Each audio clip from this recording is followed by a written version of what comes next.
Hello, folks. Made to change this with my face.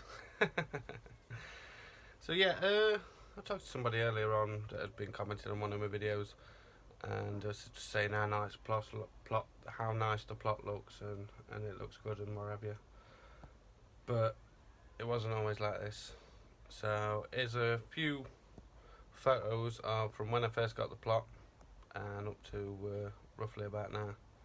So have a look, and it's been some work. So have a look and see for yourself. Cheers, everyone.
So, as you can see from them photos, it was a lot of work. It took me, like I say, I've had this plot, it was 2 years in July this year. Like July to December the first year, I was double digging, as you saw me and my lad. And it went till the neighbour says, "Oh, why don't you look at no dig?" And me being me, well, you've got to dig an allotment. It just part of it. So then I got on to Charles Dowding, Tony C. Smith. I watched a few of his videos. He's a no dig gardener, and just a few other no diggers on YouTube. Hugh Richards, that's a good channel as well. I watched him, got a few ideas. He does permaculture and that, which is it's a really good idea when you look into it. So yeah, as I was saying, I worked for the local authority. We cut grass, and that's how I ended up with this greenhouse. This 6x6 that I'm sat in at the minute. We're cutting a bit of grass on some elderly bungalows, and I seen this greenhouse. It got a few panes of grass shattered. It didn't have the corner bits, the triangles. They weren't there. So cheekily, me says, "Are you doing it with that old greenhouse?" And he says, "Oh, somebody went to come and pick it up 2 months ago." He says, "But they ain't come." He says, "If you want it," he says, "you can have it, mate." Right, you don't have to tell me twice. So I went, like, this was on, I think it was a Wednesday. I went Thursday, took the glass out, chucked the frame on the front garden, and Thursday afternoon my mate is a scrap man, he'd been and offloaded, weighed up, and he come and pick the frame up as it was. So we got the 6x6 frame on his wagon without having to take it down or dismantle it. So happy days. So I ended up with one greenhouse. And then this year, I can't remember when it was, but I was just on a Saturday night. I think I'd been looking at greenhouses on the Facebook marketplace. They're all quite expensive. That one come up, 8x6, £30. So I messaged the woman straight away. It had been on a couple of minutes. She says, "Yeah, you can come and pick it up. When do you want to come and pick it up?" I says, "Right, I'll come Tuesday." Rank man with van, that cost me another £30. So that greenhouse in hindsight cost me £60, the 8x6. This one was free, but then I had to buy the corner bits of glass and a few other paints. So this one cost me roughly about £30, I think it was. I think I paid £15 for the triangles, for the 4 triangles, and then I bought, I can't remember how many paints it was, for £15 as well. Somebody took a greenhouse down, or they got one surplus that they didn't want. So happy days. And then, like I say, I got this one, and there was some cracked glass in it. So I think it was 8 and a bit pieces missing. A little bit here, a little bit at the back, and the whole side on one side, which is where I got the polycarb from a neighbour, because he had it was obviously aluminium, but the wind just got under it and crushed it. You can see, I've got a video, if you look back on my videos, that shows you when I got the 8x6, it was down on the compost corral for a bit, lean up, and it was winter. I put it up in winter time. So I put the base in, set square, got the greenhouse up, got it all glazed, and like I say, the neighbour I asked the neighbour for some polycarb, and he says, "Take what you want." He says, "It's no use to me now, I ain't got a greenhouse for it." So that's why, in hindsight, I gave him the sheets of thicker polycarb, the like conservatory roof polycarb. I gave him a couple of sheets of that. And it's a shame really, because I could have done with that for the new compost corral that I'm going to build. But it is what it is. I'll have to keep looking at and see what I can find. But yeah, so this greenhouse cost me roughly £30. That one cost me £60. And I think I'm going to put those rain butts I got yesterday, the water butts, on the back of that one. I'm not quite sure. But like I say, Rome wasn't built in a day. Because of the lockdown, I was working 3 days a week. So that enabled me to have a couple of extra days up here on the plot, getting it sorted. And like I say, I work for the local authority. So we cut grass in summer, and then I run a tree team in winter. We chop trees down and such like. So the chipping's readily available and free. Free is the best. So yeah, so it's a bit similar with the cow manure. Bloke at work, he's got a little small loading. It's got sheep and bits and bobs like that, cows. And I chopped him some logs from the trees at work and that. We look after him, chop him a few logs up and a few pennies for him to take home, because the surplus, nobody really uses them. We just use them for the staff at work, so we chop a few up. So like in hindsight, he says, "Oh, chop me some logs and I'll bring some manure." So I had a couple of loads of manure off him, and he's now looking to clear out again and get rid of some more manure, which is why I want to try and get cracked on over there and get sorted. But as I say, Rome wasn't built in a day. So yeah, just thought I'd show you them photos of it. It weren't like this when I got it. It was all hard work. I also got the plot free for the first year, so that's a bonus, because obviously I took it on as it was and it was a mess. There was carpets, beds, there were all sorts in it. As you can, I think you can see from the pictures and stuff. So there's a lot of work, but we've got there finally, and we've got it how I want it. So next, like I say, we want to try and get the other one done and get that sorted.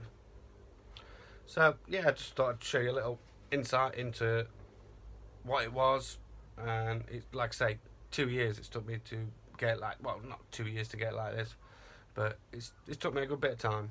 So say it took me a year and a bit to get it sorted. This year's like my first proper year for growing veg as such, because that first year I managed to get a few taters in, a few onions, and that was it. So that enabled me then to plan where I was going to go with the beds, how I make them, get my paths in, and figure it out, as you can see from the pictures. So yeah, I think I've done quite well, to be honest. That's blowing my own trumpet, but yeah, from where it was and what it is now, it's a lot of work, and I've done it. And I've done it majority on myself. Built the compost bay on my own. Only thing I've really had a bit of help with is putting this greenhouse back together.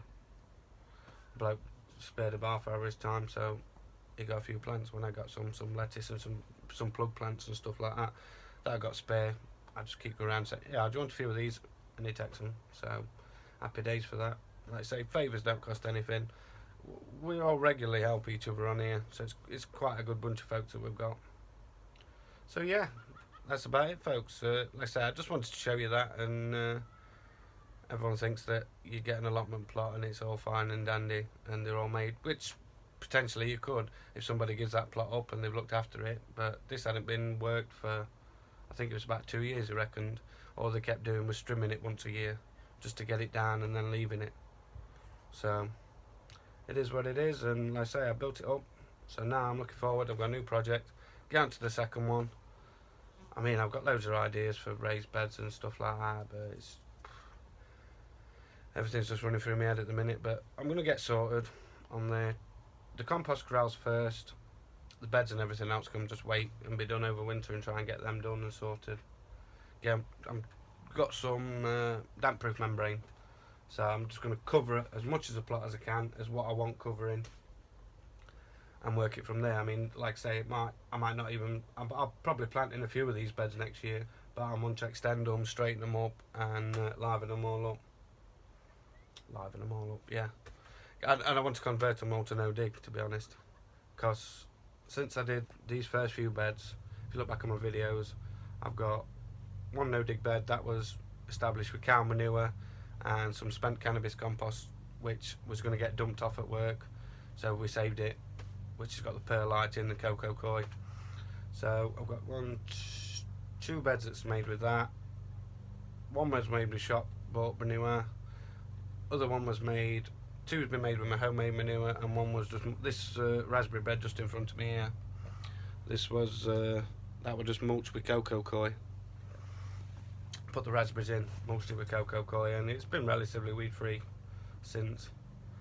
And over there, but the bed with the leeks and the one that's got the pallets on, they are supposedly dig beds. I suppose that's what, I didn't have enough compost to do them, and so I just dug them, and they just have a bit of chicken manure pellets on and stuff like that. And the weeds in them is horrendous compared to the no dig. I mean, the no dig, they're in nice loose compost. You can literally just pull them out like that. Them over there, it's a nightmare. So this year, hopefully with my homemade compost, I've got enough to finish my beds on here. I've got where the garlic was, I've got half a bed to fill.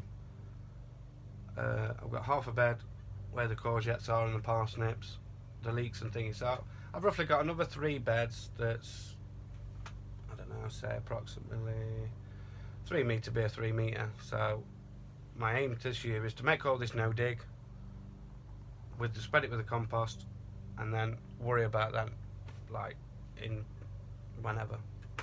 because I've got the manure in there rotting down. I'm going to get some more manure. I'm going to build the bigger bays and get it sorted. So yeah, sorry I'm rambling on and waffling on, but I just thought I'd show you from what it started to how it is now. So sorry for boring you folks, but cheers for watching, and thanks for subscribing, everybody. Like I say, I've done this so I can follow my journey. I can see what I've done when I planted it, and just tweak it, because I'm rubbish at stuff like that whenever I put things down, or whenever. I mean, I made a plan for this plot this year and it didn't work. I think the only thing that went in was the potatoes. Well, in fact, no, even the potatoes were meant to go on the bed with the dahlia, so even they didn't work. So the plan I made this year, I didn't stick to any on it. So I think I'm just gonna, what do you call it, intuitive. So I'm just gonna do that, just plant stuff wherever I want it. But obviously I've got to be a bit mindful, because I had the allium leaf miner, so that's why I've got no onions this year as such. I've got a few spring onions that I've left to go a bit bigger, so I'll just chop them up and use them, which I was a bit disappointed about. I had grubs on my strawberries. Yeah, I had red ants on the strawberries, eating all them. I had some beet leaf miner, I think it was, on the radishes. I've been plagued with pest and red ants in here. These red ants, I'll just show you these. These are bloody horrible. So yeah, watch these erupt. There is a great big nest there. I'll put a bit of stuff down for them. They seem to be working, they don't seem as many, but I don't know if you can see. They're just bloody everywhere. But I think that's partially my fault, because all I've done in these greenhouses is put cardboard down on the floor, and then when it starts getting a bit rotty or the compost's on it, just put some more cardboard, so we'll see. So yeah, sorry for boring you. Bloody hell, we've been 12 minutes already. I hope the photos don't take long to go through. So yeah, cheers for watching, everyone, and subscribing and joining me and seeing how I'm going on. So stay safe, everybody, and thanks a lot.